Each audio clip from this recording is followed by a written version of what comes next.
Good morning, everybody. It's Debbie with the Pickin Coop Farmstead. And it's a nice sunny day finally after weeks and weeks of rain and frost and hail and all that good stuff. So I'm just waiting for it to warm up outside, and I want to actually work outside today. But for now, I downloaded a recipe. Where's my recipe? And it is for making wood butter.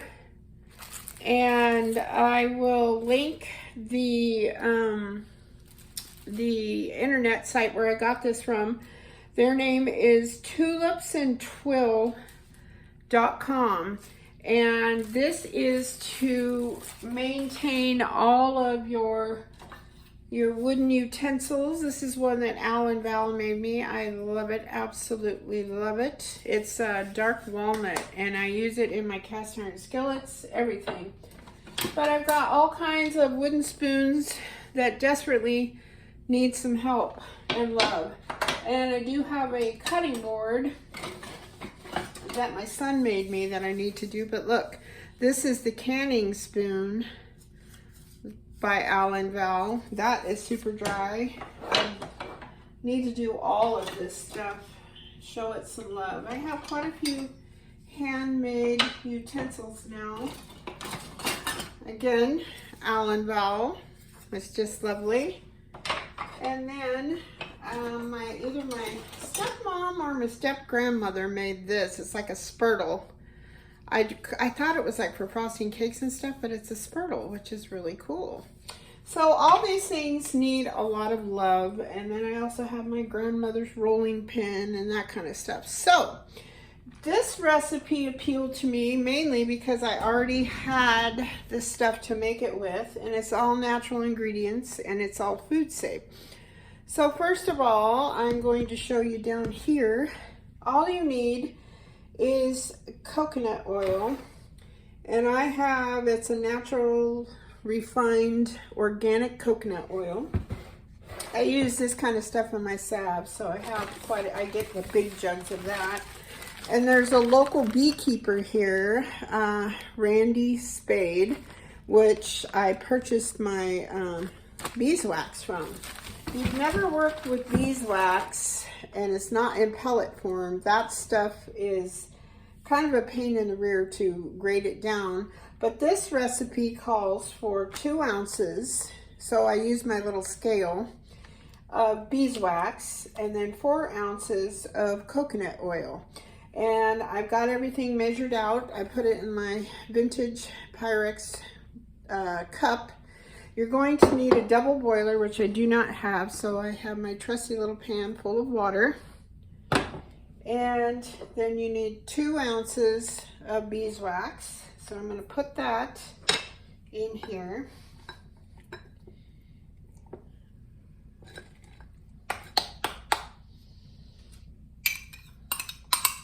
I'm pretty excited to try this. I've been wanting to make this for a long time. As you can see, my wooden utensils are in desperate need of some love. Okay, so what I'm going to do is I'm going to scrape off my spatula. And the lovely part about this, again, it's all food grade, so you can eat this if you want. I don't think I'd want to, but you certainly may. All right, so now I'm going to put this into my pot. It's going to be called a double boiler. I can actually add more water if I want to. I'm going to start out with medium heat, and then we're just going to melt this down, and I'm going to pour it back into this jar. I think, how many ounces are these jars? Does it say? I think they're only 8 ounces, which will be perfect because we've got 2 and 4 is 6, so it should fit right back into this jar, so you're not dirtying extra jars. And I chose wide mouth. I'm not even showing you the jar. Hello, it's been a while since I've done a video. This is a shorty wide mouth. This is like a half a pint, and so that is only, it's 8 ounces, and we're only putting 6 ounces of product in here, and it'll fit better once it's all melted.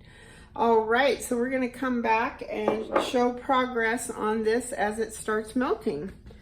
So here is our product now, and our end goal is to melt it, blend it all together, and keep it in this jar. Then I can use it whenever I want. So we'll be back in a little bit. Oh, I did want to tell you that there are substitutions for the oil. So she says that you can use food grade carrier oil, which I chose coconut oil. You can use lard, which I have, and you can use mineral oil and tallow, which I also have tallow, but I'm kind of stingy with my tallow because I use it to cook with, and I use it to make all my salves and stuff with, so I'm real stingy with that. So anything that's food grade and it won't go rancid, and then your beeswax, that's it. So easy peasy, we'll find out. I did want to show you how quickly, it's only been a few minutes, this is starting to melt down. The coconut oil melts way faster than the beeswax, and I still have it on medium, and I did add more water to my pan just so the water kind of comes up to the liquid. I'm not using my tripod, bear with me. Comes up to the liquid part of the butter, and just kind of stir it every once in a while. And that's all you do. You just keep going till every bit of everything is melted. It's going to be lovely. I can't wait. Okay, we're back, and our oil is completely melted. So carefully, because it is hot, with a hot pad, we're going to pick that dude up and bring it on over here, and we're just going to pour it in our jar.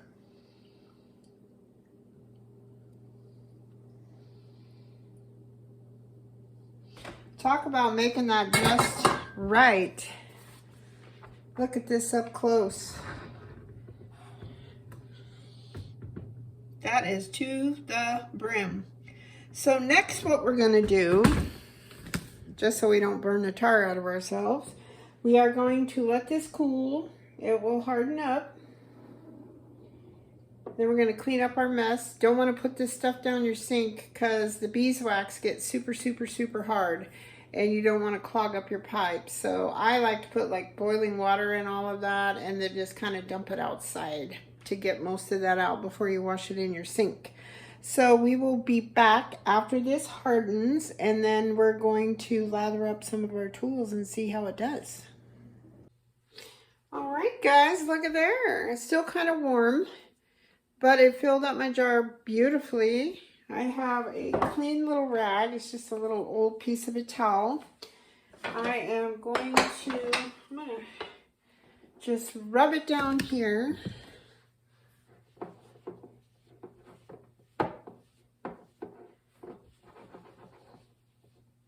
Oh, it's nice and thick, but not that thick. It's creamy also. So I'm going to go ahead and rub it into my...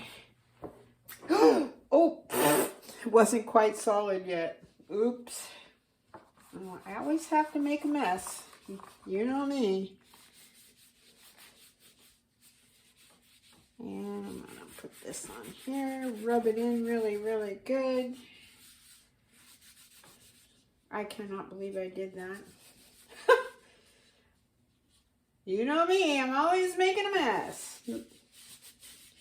I was just telling my hubby last night that I can't do one thing without creating a mess with something else. Some days are just like that.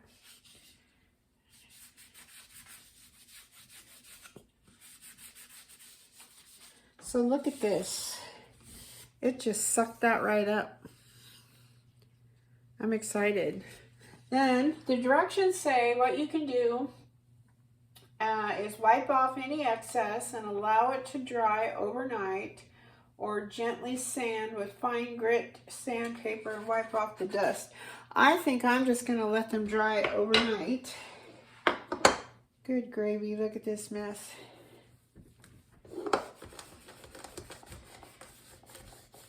And, yeah.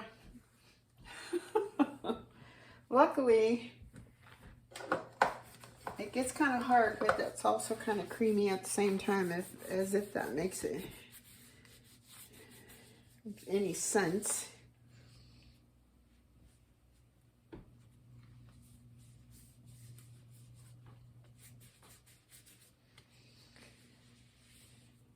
And like I said, this is totally food grade. Is what you want if you're conditioning any wood that comes in contact with your food preparation. Oh, look at those. Now, as far as how often you should do this, I guess just when your little implements are starting to look kind of dry. That's what I would guess.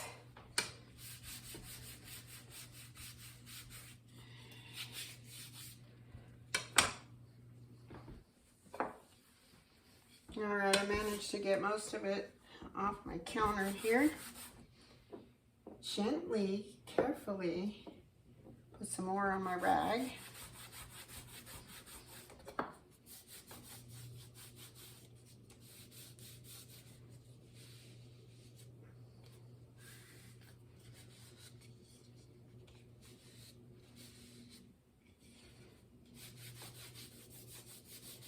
As dry as my stuff was, I'm not sure that it might not even take a second coat of this stuff. Some of my wooden spoons and stuff I bought secondhand, and I bring them home and I clean them really, really well. Super, super hot water, vinegar. And believe it or not, I have gotten a lot of stuff that way. Some of them you can see stress fractures in them. I try to cook with wooden utensils whenever possible. I'm really excited to see how this comes out.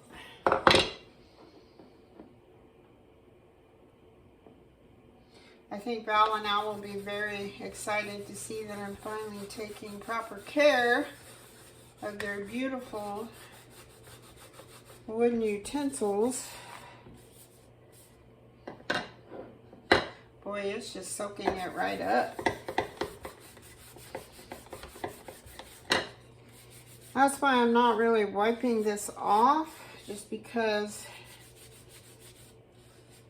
it's really soaking into the wood.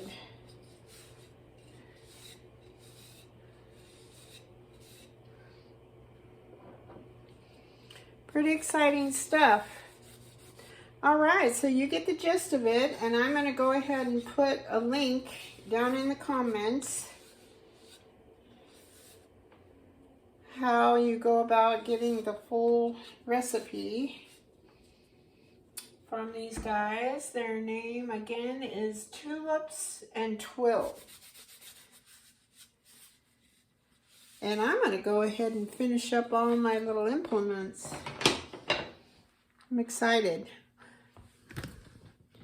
Thank you very much to everybody. Hopefully the sun is shining where you are. It is here, but the clouds are starting to come back, so I'm like, darn it. I'm waiting for it to get up to 50 degrees because I want to go clean my chicken coop and dump it on all my garden beds that don't have anything in them, so it can percolate for several months before I plant in May. All right, folks. Well, thanks for tuning in. Thanks for watching, subscribing, commenting, all my new subscribers. Thank you so much. God bless. Have a great day. Bye-bye.